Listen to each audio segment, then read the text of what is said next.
दोस्तों, क्या आप जानते हैं कि घर और किचन के कुछ ऐसे हैक्स होते हैं जो भले ही पुराने हों लेकिन आज भी 100% वर्क करते हैं। तो इसी को देखते हुए घर और किचन के छोटे छोटे टिप्स एंड ट्रिक्स के वीडियोस एक साथ अपलोड कर रही हूँ। और आज का वीडियो खासकर उनके लिए है जो हमारे चैनल पर नए जुड़े हैं। जैसा कि आपको पता ही है कि संडे को ढेर सारे वायरल टिप्स को एक साथ मिक्स करके आपके लिए अपलोड करती हूँ। तो आप वीडियो पूरा जरूर देखिएगा, आपको ये वीडियो बहुत ज़्यादा पसंद आएगा। जरा सा भी पसंद आए तो प्लीज़ लाइक और शेयर भी कर दीजिएगा। तो ज़्यादा समय ना लेते हुए चलिए जल्दी से आज का ये वीडियो शुरू करते हैं। लोहे के बर्तन में खाना बनाना और खाना जितना ज़्यादा फायदेमंद होता है, इसको संभाल कर रखना उतना ही ज़्यादा मुश्किल होता है। जैसे कि आप यहाँ पर देख पा रहे होंगे, मैं इस कढ़ाई को बहुत अच्छे से साफ की थी, एकदम चमका दी थी साफ करते हुए। और अभी देखिए इसमें जंग लग चुका है क्योंकि मेरी ही गलती थी। जब मैं इसको साफ करने के बाद कपड़े से पोंछ कर सारा पानी सुखा रही थी तो हड़बड़ी में थी, बहुत अच्छे से पानी नहीं सूखा। तो जहाँ पर पानी नहीं सूखा वहाँ पर जंग लग गया। तो अब इस जंग को साफ करना बहुत ज़्यादा मुश्किल होगा। तो इसको साफ करने के लिए बहुत आसान तरीका आपके साथ शेयर कर रही हूँ। कितना भी ज़्यादा जंग लगा हो फटाफट निकल जाएगा। और कढ़ाई को किस तरह से रखना है ये भी आपको बताऊंगी। तो क्या कीजिए, थोड़ा सा आपके घर में जो भी लिक्विड जेल हो बर्तन धुलने वाला वो ले लीजिए और उसके बाद नींबू का टुकड़ा ले लीजिए। नींबू का छिलका भी चलेगा, जैसे कि मैं यहाँ पर नींबू का छिलका ली हूँ। इससे पूरी कढ़ाई में जेल को अच्छे से फैला देंगे। खूब बढ़िया से जहां जहां जंग लगा है अच्छे से इसको लगा देंगे। और उसके बाद तार वाला स्क्रबर लेके अच्छे से इसको रब करेंगे। और कुछ सेकंड में ही देखेंगे कढ़ाई एकदम बढ़िया से चमक गई है। जैसा कि आप देख पा रहे होंगे, कोई यकीन नहीं करेगा कि लोहे की कढ़ाई है।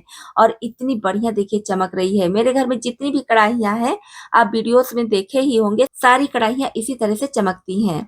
तो इसको अच्छे से साफ कर लीजिए। उसके बाद क्या कीजिए, खूब बढ़िया से सूती कपड़े से इसका पानी सुखा लीजिए। और एकदम श्योर हो जाइए कि पानी पूरी तरह से सूख जाए। अगर थोड़ी सी भी हड़बड़ी में आप इसको पोंछेंगी तो जैसे मैं कढ़ाई पहले दिखाई थी उस तरह से आपकी कढ़ाई हो जाएगी। अगर आप लोहे की कढ़ाई का पर डे यूज नहीं करते हैं या फिर बारिश का मौसम है तो इसमें हल्का सा कुकिंग ऑयल लगाकर फिर रखिएगा।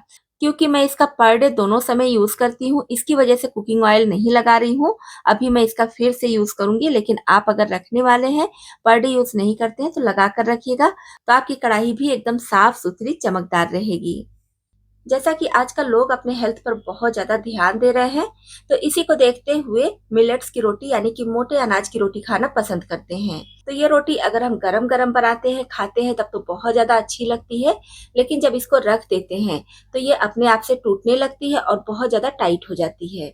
अगर उसमें गेहूँ का आटा मिक्स करके बनाते हैं तब तो दिक्कत नहीं आती है, लेकिन प्लेन बनाते हैं तो काफ़ी ज़्यादा दिक्कत आती है। तो इसी के लिए छोटी-सी टिप आपके साथ शेयर कर रही हूँ। आप इस टिप को जब अपनाएँगे ना, इतनी ज़्यादा बढ़िया लगेंगी कि आप 1-2 रोटी ज़्यादा ही खा जाएँगे। घर पे रखना है तब भी आप इस टिप को अपना सकते हैं, और अगर बाहर कहीं टिफ़िन वगैरह में देना है तब भी ये टिप बहुत ज़्यादा काम की है।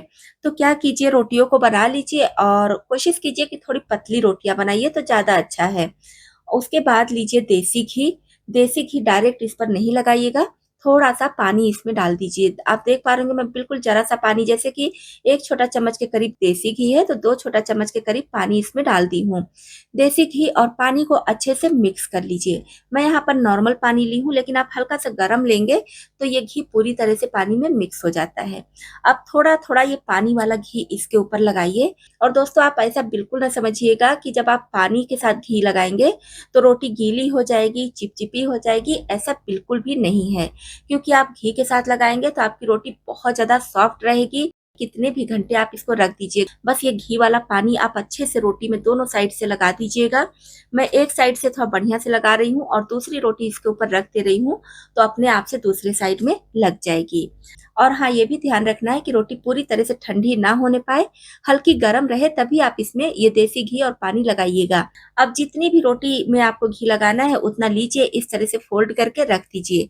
आप घर पर अगर खाने वाले हैं तो कैसरोल में रखिए, बाहर अगर देना है तो टिफिन वगैरह में रखना है तो रख दीजिए। और मैं यहाँ पर मिक्स आटे की रोटी पर इस टिप को अपना रही हूँ, आप चाहे तो गेहूं के आटे पर भी इस टिप को अपना सकती हैं।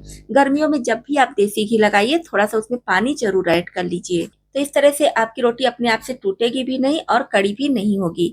उम्मीद करती हूँ हर किचन के लिए ये वाला वीडियो बहुत ज़्यादा काम का है। आपको ज़रा सा भी पसंद आया हो, आपके लिए हेल्पफुल हो, तो प्लीज़ वीडियो को लाइक और शेयर ज़रूर कीजिएगा। यहाँ पर आप देख पा रहे होंगे मैं पालक का कटा हुआ साग ली हूँ। तो ये रात का साग है, रात में मैं इसे बनाने वाली थी तो बच्चे आ गए, बोले कि पालक नहीं खाना है, दूसरी चीज़ बनाओ। तो अब ये कटा हुआ साग था तो इसको अगर मैं ऐसे ही रख देती तो ये सॉफ्ट पड़ जाता, क्योंकि गीला था, धुला हुआ भी था। तो किसी भी बर्तन में करके रखती, चाहे तो फ्रिज में रखती या बाहर भी रखती, तो ये बहुत जल्दी से गल जाता, सॉफ्ट हो जाता। मैं क्या की थी, किचन टॉवल बिछाकर और उसके ऊपर इसको पतला फैला दी थी, जिससे कि इसमें जो पानी है, नमी है, वो सूख जाए। तो रात में मैं इसको फैलाई थी और अभी सुबह में देखिए इसका सारा पानी सूख चुका है, बिल्कुल ये ड्राई हो चुका है, जैसा कि आप देख पा रहे होंगे। तो अब ये साग 1 दिन क्या 2 से 3 दिनों तक भी आप रखेंगे तो भी ख़राब नहीं होगा, क्योंकि इसमें बिल्कुल भी नमी नहीं है। तो इस तरह से अगर आपके साथ भी ये प्रॉब्लम आ जाती है कभी इमरजेंसी में कि साग या फिर धनिया पत्ती या फिर इस टाइप का कोई भी चीज़ है, उसको नहीं बनाना है और उसको आप धुल चुकी हैं, काट चुकी हैं, ख़राब होने का डर है, तो इस टिप को ज़रूर अपनाइए। उसको सूती कपड़े में अच्छे से फैलाकर सारा पानी सुखा लीजिए और फिर स्टोर करके रखिए। तो यहाँ पर मैं थोड़ा-सा साग अलग कर ली हूँ, अभी बनाऊँगी। बाकी को इस तरह से कंटेनर में करके फ्रिज में रखूँगी। तो ये 3 से 4 दिनों तक बहुत आराम से चल जाएगा। कहने को छोटी-सी टिप है, लेकिन जब इस तरह की प्रॉब्लम आ जाती है, किसी भी तरह की साग-सब्जी की आप तैयारी कर लीजिए और वो नहीं बनती, दूसरी सब्जी बन जाती है, तो वो सब्जी समझ में नहीं आता है क्या करें। सब्जी है तो फिर भी हम उसको रख सकते हैं, लेकिन साग वगैरह के खराब होने का डर होता है। तो इस तरह से रखेंगे तो आपका साग बिल्कुल भी खराब नहीं होगा।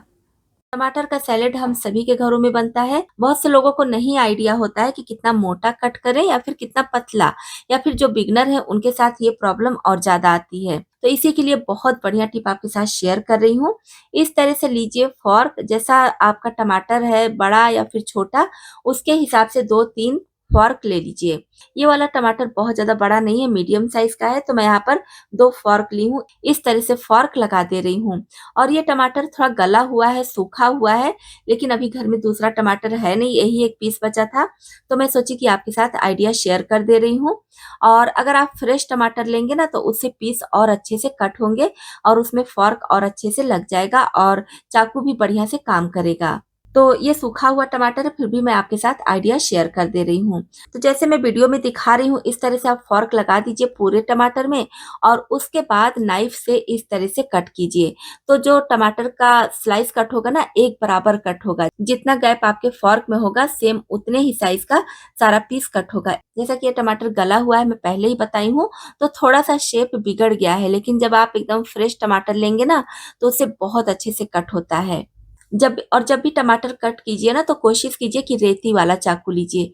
रेती वाले चाकू से टमाटर एकदम परफेक्ट कट कर तैयार होता है। ना ही उसका जूस निकलेगा और ना ही शेप बिगड़ेगा। तो बहुत ही कमाल का आइडिया है। अगर आप बिगिनर हैं तब तो आपके लिए और ज़्यादा अच्छा है। एक बार इस कमाल की टिप को अपनाकर ज़रूर देखिए।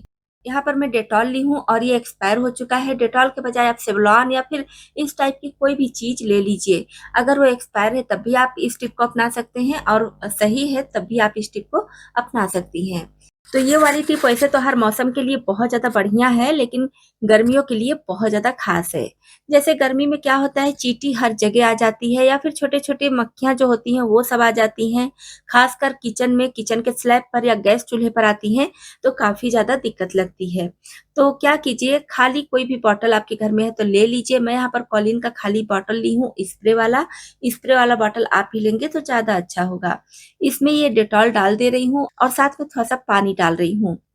अब जहाँ पर मक्खियाँ या छोटे-छोटे कीड़े-मकोड़े आ रहे हैं, वहाँ पर स्प्रे कर दीजिए और उसके बाद इस तरह से कपड़े से पोंछ दीजिए। तो जो स्लैब पर मक्खियाँ या फिर कीड़े-मकोड़े आते थे, चींटियाँ आती थी, वो सब नहीं आएँगी, क्योंकि डेटॉल हो गया, सेवलॉन हो गया या फिर इस टाइप की जो भी चीज़ें हैं, उसकी खुशबू बहुत ज़्यादा स्ट्रॉन्ग होती है। तो अगर आप भी गर्मी या फिर बारिश के मौसम में चींटियों से, मक्खियों से परेशान रहते हैं, तो इस आइडिया को ज़रूर अपना कर देखिए। इस तरह की कढ़ाई ज़्यादातर घरों में होती ही है और जब ये गरम होती है ना, जैसे हम इसमें खाना वगैरह बनाते हैं तो गरम होती है, तो इसको उतारने के लिए ज़्यादातर हम पकड़ का यूज़ करते हैं। और कभी-कभी पकड़ पुराना हो जाता है तो उसकी जो पकड़ होती है ना, वो ढीली पड़ती है, तो कढ़ाई के छूटने का डर होता है।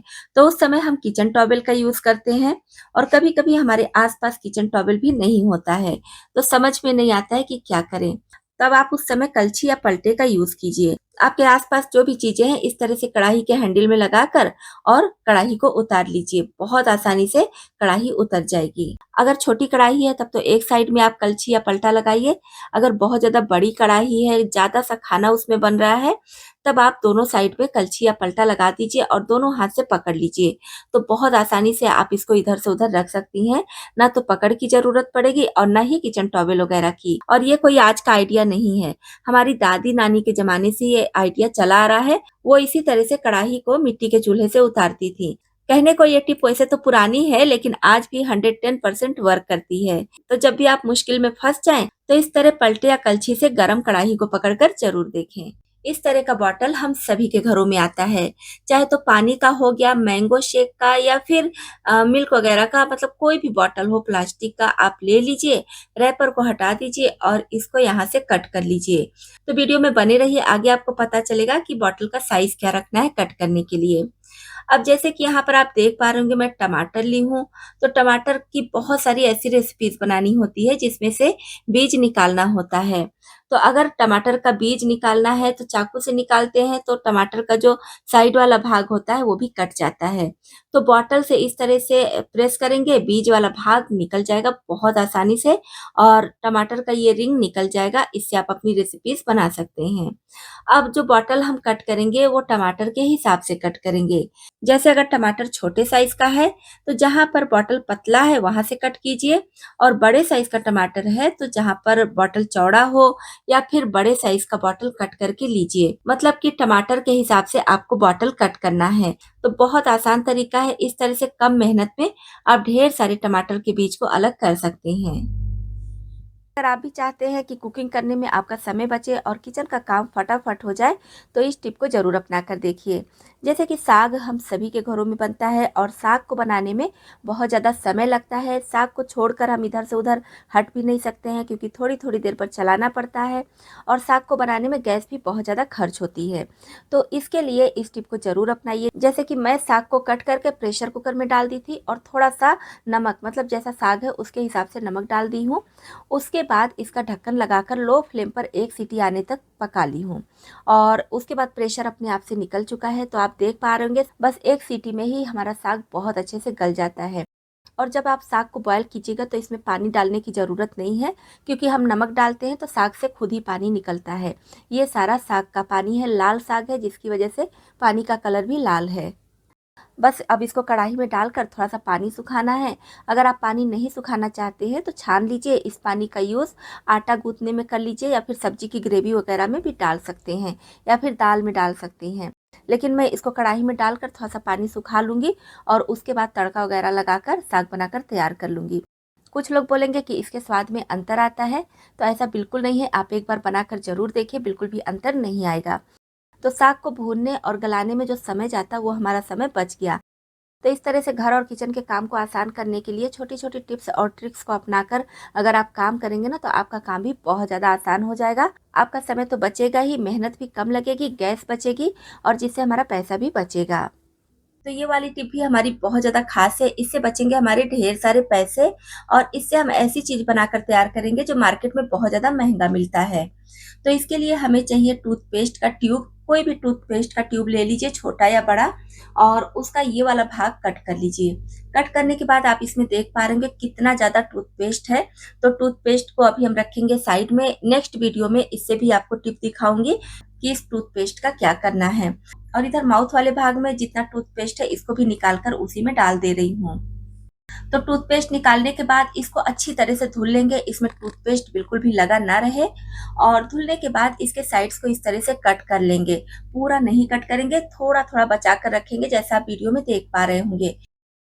अब कोल्ड ड्रिंक्स या फिर पानी के बॉटल हम सभी के घरों में होते हैं, तो इसके ढक्कन को निकालेंगे और इसमें हमें छेद करना है। अब टूथपेस्ट का जो ट्यूब हम कट किए हैं ना, उसका जो आगे का माउथ वाला भाग है, उसी के हिसाब से इसको कट करना है। आप चाहे तो किसी चीज़ से निशान लगाकर फिर कट कीजिए। तो मैं यहाँ पर सोल्डरिंग आयरन से इसको कट कर रही हूँ। आप चाहे तो कोई नुकीली चीज़ गरम कर लीजिए या फिर चाकू वगैरह भी गरम करके बीच से कट कर सकते हैं। अब ये जो ट्यूब कट करके लगाए थे, इसके अंदर से इस तरह से लगा देंगे, ये बाहर की तरफ निकल आएगा और अंदर में ग्लू स्टिक लगा देंगे जिससे बढ़िया से सेट हो जाए और चीज़ें बाहर गिरने का डर ना हो। और ग्लू स्टिक जब लगाइएगा ना तो ध्यान दीजिएगा कि एक्स्ट्रा ना लगे। अगर एक्स्ट्रा लग जाएगा तो बॉटल में ये ढक्कन अच्छे से बंद नहीं होगा। या फिर जो ट्यूब कट किए हैं उसको भी अच्छे से और थोड़ा छोटे साइज़ का कट कीजिएगा। बहुत ज़्यादा बड़े साइज़ का कट करेंगे तो भी बॉटल में ये ढक्कन बंद नहीं होगा। अब इस बॉटल में भर लेंगे कुकिंग ऑयल और ढक्कन बंद कर देंगे और ये हमारा बनकर तैयार हो गया ऑयल डिस्पेंसर। बिना एक भी रुपए खर्च किए बस थोड़े से मेहनत से और थोड़ा जुगाड़ लगाकर ये ऑयल डिस्पेंसर फ्री का बनकर तैयार हो गया है। और सबसे अच्छी बात है कि इसको आप अपने साइज के हिसाब से तैयार कर सकते हैं। जितना बड़ा आपको ऑयल डिस्पेंसर चाहिए उतना बड़ा बॉटल ले लीजिए और सेम इसी तरीके से उसको भी तैयार कर लीजिए। जो टूथपेस्ट का ट्यूब हमारे घर में फेंक दिया जाता है या फिर कोल्ड ड्रिंक्स पानी का बॉटल फेंक देते हैं खाली होने के बाद, उससे इतना कमाल का ऑयल डिस्पेंसर बनकर तैयार हो गया है। तो आपके घर में भी जब भी टूथपेस्ट खाली हो या फिर कोल्ड ड्रिंक या पानी का बॉटल खाली हो तो इस तरह से फ्री में ऑयल डिस्पेंसर बनाकर तैयार कर लीजिए। मार्केट से महंगा वाला ऑयल डिस्पेंसर लाने की जरूरत नहीं पड़ेगी। ये वाली टिप भी हम लेडीज के लिए बहुत ज्यादा काम की है। क्या होता है कि इयररिंग हम सभी पहनते हैं और पहनते पहनते कान का छेद बड़ा हो जाता है। तो इसका बहुत ही बढ़िया जुगाड़ लेकर आई हूँ। वैसे तो मार्केट में बहुत सारे स्टिकर मिलते हैं जिसको आप कान पर लगा सकते हैं और फिर बड़े से बड़े इयररिंग पहन सकते हैं, लेकिन उसके लिए आपको पैसे खर्च करने पड़ेंगे। आज बिल्कुल फ्री का जुगाड़ आपके साथ शेयर कर रही हूँ, तो इमरजेंसी में आप इस टिप को अपनाकर जरूर देखिएगा, आपका काम बन जाएगा। इसके लिए हमें चाहिए बिंदी और नई बिंदी की जरूरत नहीं है, आप यूज किया हुआ बिंदी भी ले सकते हैं। बस उसमें ध्यान रखिए कि ग्लू पूरी तरह से खत्म ना हो, ग्लू थोड़ा बहुत लगा रहे। और बिंदी में इस तरह से छेद कर देंगे। सेफ्टी पिन की मदद से छेद कीजिएगा तो आसानी से छेद हो जाएगा। उसके बाद इयररिंग का ये जो डॉट है इसमें डाल दीजिए और जो ग्लू वाला भाग है उसको बाहर की तरफ रखिएगा जिससे कि कान में अच्छे से वो चिपक जाए। उसके बाद आप इसको पहन लीजिए, आप देखेंगे आपका काम बहुत ज्यादा आसान हो जाएगा। जो कान का छेद बड़ा था जिसकी वजह से आप बड़े बड़े इयररिंग नहीं पहन पा रहे थे वो प्रॉब्लम दूर हो जाएगी। आपकी इयररिंग एक जगह सेट रहेगी। और इससे एक फायदा ये भी होगा, जैसे आर्टिफिशियल ज्वेलरी पहनने से बहुत से लोगों को इन्फेक्शन हो जाता है, तो अगर आप बिंदी लगाकर पहनेंगे तो फिर आपके कान से डायरेक्ट वो ज्वेलरी टच नहीं रहेगी, जिससे एलर्जी होने का भी डर नहीं होगा। टिक्की चाट या फिर गोलगप्पे वगैरह खाने का मन तो हर मौसम में करता है, लेकिन जब मौसम चेंज होता है ना तो उस समय और ज्यादा मन करता है। अब प्रॉब्लम ये होती है कि अगर हम ज्यादा खाते हैं तो ये चीजें बहुत ज्यादा नुकसान करती हैं। तो आप इसको घर पर बना सकते हैं। घर पर बना हुआ भी नुकसान करेगा क्योंकि ऑयल में हम इसको डीप फ्राई करेंगे, लेकिन मार्केट में जो हम खाते हैं उससे कम नुकसान करेगा। तो आज हम गोलगप्पे भूनेंगे नमक में, लेकिन नमक से निकालने के बाद इसको डायरेक्ट नहीं खाएंगे। लास्ट में बताऊंगी कि इसको किस तरह से खाना है नमक से निकालने के बाद। तो इसके लिए भारी तले की कढ़ाई लीजिए और इसमें डाल दीजिए नमक। नॉर्मल नमक जो आप खाने में यूज करते हैं उसको डाल दीजिए और इसको खूब बढ़िया से गर्म होने दीजिए। बढ़िया से अच्छे से गर्म होना चाहिए नमक, तभी बढ़िया से गोलगप्पे फूलेंगे। उसके बाद आप एक एक करके ये गोलगप्पे इसमें डाल दीजिए। ये वाला चिपका हुआ था तो मैं अलग कर दी हूँ। और कोशिश कीजिए कि नमक इतना लीजिए कि इसको आप ढक दीजिए। जब ढक देंगे ना तो चारों साइड से बहुत अच्छे से ये फूलता है। तो मैं नमक थोड़ा कम ली हूँ, इसकी वजह से बहुत अच्छे से नहीं ढक जा रहा है, लेकिन आप जब भूनिएगा तो और ज्यादा नमक ले लीजिएगा। कुछ सेकंड में ही हम देखेंगे कि ये फूलना शुरू हो जाएगा। तो इस तरह से इसको लगातार चलाते हुए सब तरफ से उलटते पुलटते रहिए जिससे कि सारे गोलगप्पे एक बराबर फूले। ऑयल वाले थोड़े और अच्छे से फूलते हैं, बड़े साइज के हो जाते हैं। ये वाले थोड़े छोटे होते हैं लेकिन फूल बढ़िया से जाते हैं, जैसा कि आप देख पा रहे होंगे। तो सब तरफ से घुमाते हुए अच्छे से इस पर कलर आने तक भून लीजिए और फिर इसको निकाल लीजिए नमक से अलग करते हुए। तो जो हम तेल में फ्राई करते हैं ना उससे ये गोलगप्पे थोड़े छोटे होते हैं, लेकिन हाँ अगर हेल्थ को देखेंगे तो ये गोलगप्पे बढ़िया है, आप इस तरह से फुलाकर खा सकते हैं। और नमक अभी भी बहुत बढ़िया से गर्म है, तो थोड़े से नमक को मैं साइड में कर दे रही हूँ और जो बीच में नमक है इसमें इस तरह से एक एक करके गोलगप्पे डाल देंगे और जो साइड में नमक था उससे इसको ढक देंगे। तो इससे ये गोलगप्पे एक बराबर फूलेंगे और बहुत बढ़िया खस्ता होंगे।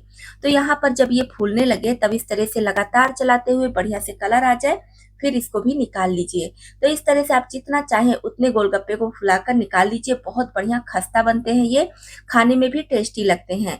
और हाँ, जो हम ऑयल में फ्राई करते हैं ना उसके हिसाब से हेल्दी भी होते हैं। कभी कभी तुरंत अगर गोलगप्पे खाने को मन करे तो आप इंस्टेंट इस तरह से मार्केट वाला गोलगप्पा लाइए, नमक में फुलाइए और अगर आपको कोई दिक्कत नहीं है, परहेज नहीं करते हैं तो तेल में भी फुला सकते हैं। और अगर आपके पास समय है तो आप अपने हाथों से ये गोलगप्पे बनाइए, चाहे तो सूजी के या फिर गेहूं के आटे के या फिर मैदे के। सारी रेसिपीज मेरे कुकिंग चैनल पर है, आप वहां से देख सकते हैं। तो इसको ऐसे डायरेक्ट नहीं खाएंगे क्योंकि इसमें नमक बहुत ज्यादा होता है। तो खाने से पहले क्या कीजिए, कोई साफ कपड़ा लीजिए, अच्छे से इसको रब करते हुए साफ कर दीजिए जिससे कि सारा नमक निकल जाए। उसके बाद अपनी मनपसंद पानी और चटनी के साथ एंजॉय कीजिए। तो अगर आप भी तेल से परहेज करते हैं, तेल में बनी हुई चीजें ज्यादा खाना पसंद नहीं करते हैं, तो ये आइडिया बहुत कमाल का है। अपने घर में इसको भी अपनाकर जरूर देखें। यहाँ पर आप देख पा रहे होंगे मैं छोटी सी डिब्बी ली हूँ और ये होम्योपैथ की दवा की डिब्बी है। तो इस टाइप की डिब्बियां अक्सर हम सभी के घरों में होती ही हैं। शेप अलग हो सकता है लेकिन होंगी जरूर।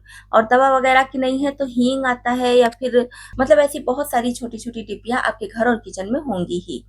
तो क्या कीजिए, इसके ढक्कन में पहले इस तरह से छेद कर दीजिए, छोटा छोटा छेद कीजिएगा। और चाहे तो इस तरह से सोल्डरिंग आयरन गर्म करके कीजिए या फिर सुई वगैरह भी ले सकते हैं छेद करने के लिए। उसके बाद अब हम देखेंगे कि इस डिब्बी का यूज क्या करना है। इसमें डालेंगे बेकिंग सोडा यानी कि खाने वाला सोडा और इसके ढक्कन को बंद कर देंगे। और अब इसको रखेंगे अपने अलमीरा में। अलमीरा के किसी भी कोने में आप इसको रख दीजिए। अलमीरा में अक्सर आप देखते होंगे अजीब सी स्मेल आती है अगर ज्यादा दिन बंद रहता है तो, या फिर अगर आपका रूम हवादार नहीं है तो भी अलमीरा से बहुत ज्यादा स्मेल आती है।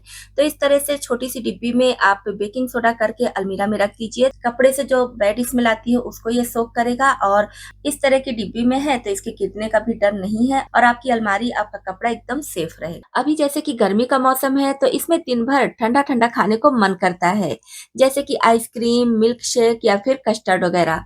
ये चीजें हम मार्केट से लेकर आते हैं तो काफी ज्यादा महंगी मिलती हैं। तो मार्केट से लेकर आते हैं, पैसा भी लग जाता है और मन भी नहीं भरता है। लेकिन जब हम वही चीजें घर पर बनाते हैं ना तो कम पैसे में बन जाती हैं और एकदम जी भर के खाते हैं। तो आज ऐसी ही एक चीज बना रहे हैं जिससे आप चाहे तो आइसक्रीम बनाएं, चाहे तो कस्टर्ड बनाएं या फिर मिल्क शेक, बादाम शेक वगैरह भी बना सकते हैं। तो इसके लिए सबसे पहले मिक्सी जार लीजिए, इसमें डाल दीजिए 1 कप चीनी, आधा कप मिल्क पाउडर और 1 कप कॉर्नफ्लोर। तो जितना हम चीनी लिए हैं उतना कॉर्नफ्लोर लिए हैं और उसका आधा मिल्क पाउडर लिए हैं। चाहे तो चीनी स्किप कर दीजिए, चीनी बाद में भी डाल सकते हैं लेकिन मैं थोड़ा सा डालती हूँ। और थोड़ा सा इसमें डाल देंगे वनीला एसेंस, लगभग 1 छोटा चम्मच वनीला एसेंस मैं इसमें डाल रही हूँ। और ये जो ड्रॉपर है ना वही वाला है जिसका मैं टिप पहले आपके साथ शेयर कर चुकी हूँ। अब इसमें डालेंगे येलो फूड कलर, तो 1/4 छोटा चम्मच के करीब येलो फूड कलर मैं डाल रही हूँ। यहाँ पर मैं लिक्विड फूड कलर ले रही हूँ, आप चाहे तो पाउडर फूड कलर भी ले सकते हैं। और आप अपने पसंद अनुसार इसको फ्लेवर भी दे सकते हैं। जैसे कि मैं वनीला एसेंस डाली हूँ, आप इसमें चाहे तो मैंगो एसेंस या फिर रस मलाई एसेंस, मतलब जो भी आपको पसंद हो वो एसेंस डाल दीजिए और उसी टाइप का कलर ऐड कर लीजिए। अब इसका ढक्कन बंद करके बढ़िया से ग्राइंड कर लेंगे। तो यहाँ पर देखिए ये हमारा बनकर तैयार हो गया है कस्टर्ड पाउडर। मार्केट से कस्टर्ड पाउडर अगर आप लाते होंगे तो पता ही होगा कि छोटा सा पैकेट कितना महंगा मिलता है। और घर पर ही रखे हुए चीजों से हम इतना ढेर सारा बनाकर तैयार कर लिए हैं ये कस्टर्ड पाउडर। अब इससे आप चाहे तो आइसक्रीम बनाएं, चाहे तो किसी भी तरह का शेक बनाएं या फिर कस्टर्ड वगैरह भी बना सकते हैं। तो आगे की वीडियोस में मैं इससे कई चीजें आपको बनाकर दिखाने वाली हूँ। तो इस तरह से आप भी कम सामान में, कम मेहनत में मार्केट से बढ़िया और मार्केट से सस्ता कस्टर्ड पाउडर घर में बनाकर तैयार कर सकते हैं। दोस्तों उम्मीद करती हूँ इस वीडियो से आपको बहुत ज्यादा हेल्प मिली होगी। आपके ढेर सारे पैसे बचेंगे और मार्केट में जो चीज इतना महंगा मिलता है उसको आप सस्ते में घर में बनाकर तैयार करेंगे। तो ये वाली टिप भी हमारी गैस चूल्हे के लिए ही है। क्या कीजिए, आप सिल्वर फॉइल लीजिए और इसके ऊपर कोई ढक्कन या फिर प्लेट वगैरह रख के इसको कट कर लीजिए। चाहे तो 2-3 फोल्ड करके सिल्वर फॉइल लीजिए और चाहे तो सिंगल लीजिए। जब आप 2-3 फोल्ड करके सिल्वर फॉइल लेंगे तो उसका रीयूज कर सकते हैं, सिंगल लेंगे तो उसका रीयूज नहीं हो पाएगा। तो इस तरह से कट करने के बाद बीच से भी इसको कट करना है, थोड़ा सा बड़े साइज में कट कीजिएगा। और उसके बाद जब इसको खोलेंगे तो इस तरह से ये तैयार हो जाएगा। अब गैस चूल्हे पर जब भी हम खाना बनाते हैं, जैसे कि चाय या फिर दूध बॉयल करते हैं या फिर दाल बनाते हैं, तो कभी कभी चाय गिर जाती है, दूध गिर जाता है या फिर दाल उबाल खाकर उसका पानी बाहर गिर जाता है। तो क्या होता है, इसका ये स्टील वाला भाग बहुत ज्यादा गंदा हो जाता है और गर्म रहता है तो इसको हम तुरंत साफ भी नहीं कर सकते हैं और साफ करने में काफी ज्यादा मुश्किल भी आती है। और बार बार इसी पर खाना बनाते रहते हैं तो इस पर जो दाग लगा रहता है एकदम जिद्दी हो जाता है, जल्दी साफ नहीं होता है। तब आप इस टिप को अपनाइए। क्या कीजिए, सिल्वर फॉइल को इस पर इस तरह से लगा दीजिए। अब इस वाले गैस चूल्हे में तो बीच में गैप नहीं है, लेकिन किसी-किसी में गैप होता है, जिससे होते हुए चीज़ें गैस के नीचे तक चली जाती हैं, जिससे बर्नर के साइड में भी फँसने का डर होता है और हमारा स्लैब वगैरह भी गंदा हो जाता है। तो उसके लिए सिल्वर फॉयल को इस तरह से लगा देंगे। इसका स्टैंड इस तरह से लगा दीजिए और फिर आप चीज़ें बनाइए। तो अगर दाल का पानी गिरेगा, दूध गिरेगा या चाय वगैरह कोई भी खाना गिरेगा, तो उससे स्टील वाला जो एरिया है वो गंदा नहीं होगा। बार-बार आपको सफाई करने की ज़रूरत नहीं पड़ेगी। सारी चीज़ें सिल्वर फॉयल पर रहेंगी। तो अगर आप सिंगल फॉयल लगाएँगे तो एक बार यूज़ करने के बाद जब ये गंदा हो जाए तो फेंक दीजिएगा, और 2-3 पीस एक साथ इकट्ठा करके लगाएँगे तो थोड़ा-सा मोटा हो जाएगा। तो आप उसको पोंछ भी सकते हैं, मतलब जो भी चीज़ें उस पे गिरी हैं उसको साफ करके और उस सिल्वर फॉयल का रीयूज़ भी कर सकते हैं। और इसको लगाने से हमारा स्लैब वगैरह भी गंदा नहीं होगा। तो अगर आप भी इस मुश्किल का सामना करती हैं तो आई होप ये वाला आइडिया भी आपको पसंद आया होगा। ये वाली टिप भी हमारी बहुत ज़्यादा खास है किचन के लिए। तो इसके लिए हमें चाहिए बॉटल। अब बॉटल के ढक्कन का साइज़ क्या होना चाहिए वीडियो में आगे आपको पता चलेगा। तो यहाँ पर मैं बॉटल का ढक्कन थोड़ा-सा बड़े साइज़ का ले रही हूँ। आप देख पा रहे होंगे इस वाले बॉटल का ढक्कन है। जो नॉर्मल कोल्ड ड्रिंक्स या फिर पानी का बॉटल आता है उससे थोड़ा-सा ये बड़ा है। और ये इसका ये जो रिंग है, रिंग को भी फेंकना नहीं है। इसका यूज़ क्या करना है मैं पहले वीडियो डाल चुकी हूँ, आप चाहे तो उस वीडियो को देख लीजिए। रिंग का बहुत बढ़िया यूज़ हो जाता है कपड़ों को रखने के लिए। अब इस ढक्कन का हमें करना क्या है? तो आप किसी भी कलर का ढक्कन ले लीजिए, क्योंकि इसमें कलर का कोई मैटर नहीं है। अब इस ढक्कन को मैं रख रही हूँ इस गैस चूल्हे के स्टैंड के नीचे। गैस चूल्हे में छोटा-सा स्टैंड होता है, तो आपके गैस चूल्हे में जिस हिसाब से स्टैंड है ना, उसी के साइज़ का आप ढक्कन ले लीजिए। ये वाला जो इस वाले गैस चूल्हे का जो स्टैंड है ना, थोड़ा-सा बड़े साइज़ का है, मतलब जो पानी और कोल्ड ड्रिंक के बॉटल का ढक्कन होता है ना, उससे थोड़ा-सा बड़ा है। या मैं यहाँ पर मिल्क शेक के बॉटल का ढक्कन ली हूँ, ये अच्छे से स्टैंड में फिट हो जाता है। अब क्या होता है, गैस चूल्हे के नीचे सफाई करने में दिक्कत होती है। हम इसको इधर-उधर खिसकाते हैं तो अच्छे से खिसकता नहीं है। फिर गैस को उठाकर इधर से उधर रखना पड़ता है। तो चारों स्टैंड पर इस तरह से ढक्कन को लगा दीजिए। आप सफाई जब भी करेंगे बहुत आसानी से सफाई हो जाएगी। गैस चूल्हा बहुत आसानी से इधर से उधर मूव करेगा।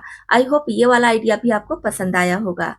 कांच का ग्लास हम सभी के घरों में होता है और यूज करते करते कुछ दिनों के बाद हम देखते हैं तो ये काफी ज्यादा गंदा दिखने लगता है। वैसे तो कांच के बर्तन किसी भी तरीके के हो बहुत ज्यादा खूबसूरत लगते हैं, लेकिन जब गंदे हो जाते हैं तो उतने ही खराब दिखते हैं। ये वाला ग्लास आप देख पा रहे होंगे जो नक्काशी है, इसमें कितनी ज्यादा गंदगी जमा हो गई है।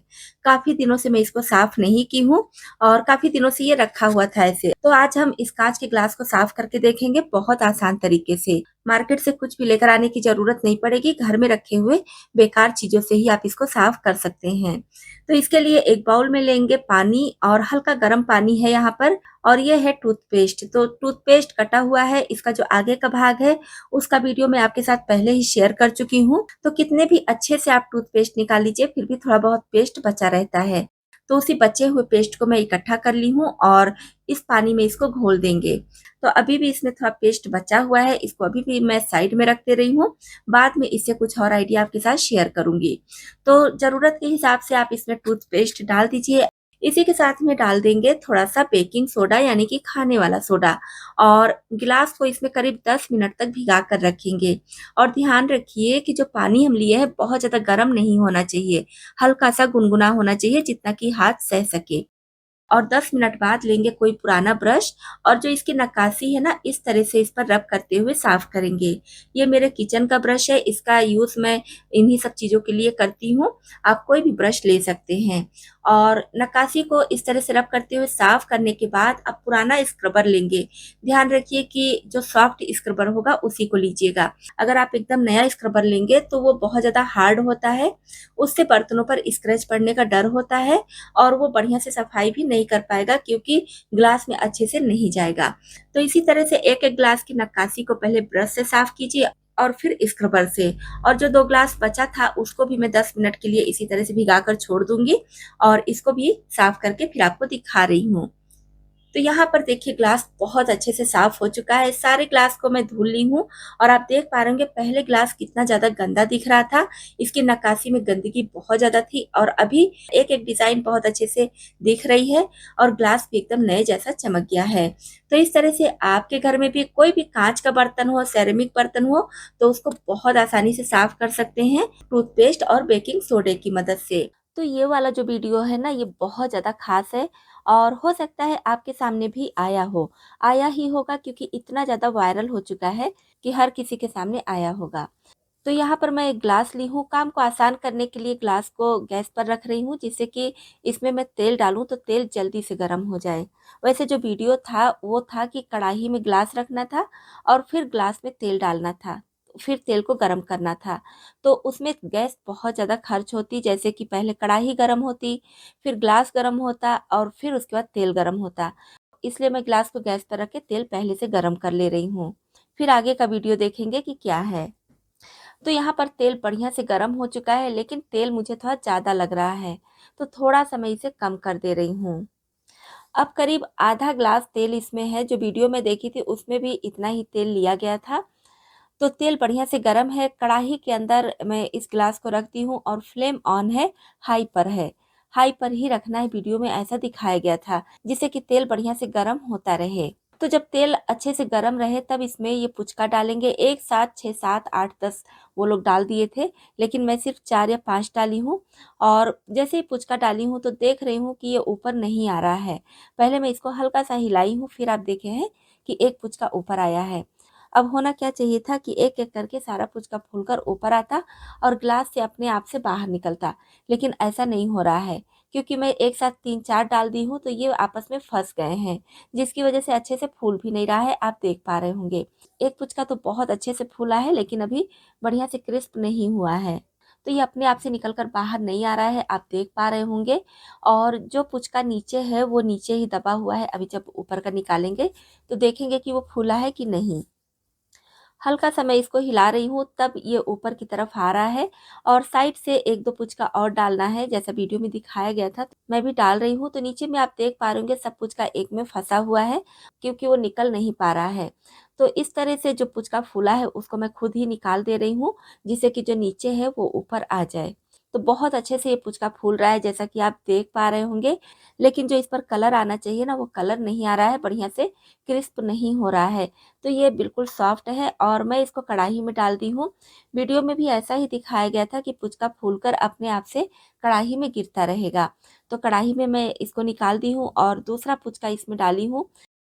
ट्रिक ठीक है, काम कर रही है, पुचका अच्छे से फूल रहा है, लेकिन जब आप एक-एक फुलाएँगे तब। एक साथ ज़्यादा पुचका डालेंगे तो बढ़िया से नहीं फूलेगा, 1 या फिर 2 पीस डालेंगे तो अच्छे से फूलेगा। तो अगर आप इस तरह से पुचका फ्राई कर रहे हैं तो इस बात का ध्यान रखिएगा कि जो कढ़ाई में पुचका है उसको भी उलटते-पुलटते रहिएगा, नहीं तो एक साइड से वो जल जाएगा।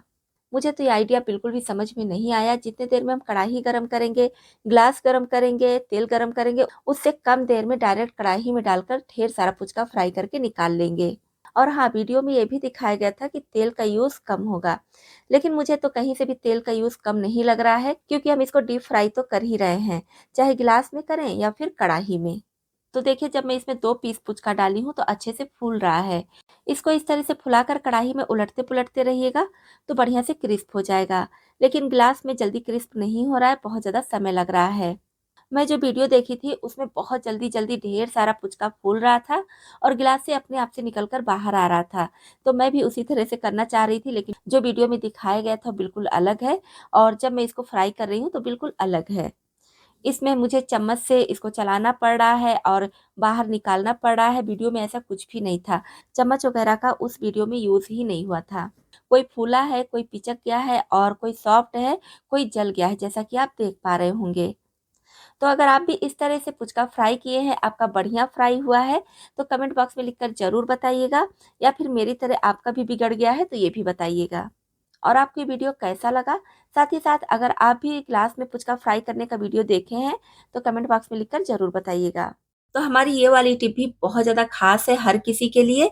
जैसे घर में कभी पकौड़ियाँ वग़ैरह बनती हैं, तो हर कोई एक साथ खाने के लिए तैयार नहीं होता है। ख़ासकर घर की जो लेडीज़ होती है ना, तो वो ज़्यादातर ऐसा होता है कि अभी नहीं खाते हैं, बना कर रख दूँगी, ये काम कर लूँगी, बाद में खाऊँगी, या वो काम करके बाद में खाऊँगी। तो इस चक्कर में ज़्यादातर चीज़ें ठंडी हो जाती हैं। जैसे कि मैं यहाँ पर पकौड़ियाँ बनाई थी और सबको तो खिला दी, लेकिन मैं नहीं खाई थी, और मैं इस वजह से भी नहीं खाई थी क्योंकि मुझे आपके साथ टिप भी शेयर करना था। तो इसमें और ज़्यादा टाइम लग गया, इसकी वजह से पूरी तरह से ठंडी हो चुकी है। तो अब इन पकौड़ियों को गरम करना है। तो गरम करने के लिए सबसे अच्छा ऑप्शन है कि माइक्रोवेव या फिर एयर फ्रायर है तो आप उसमें गरम कीजिए।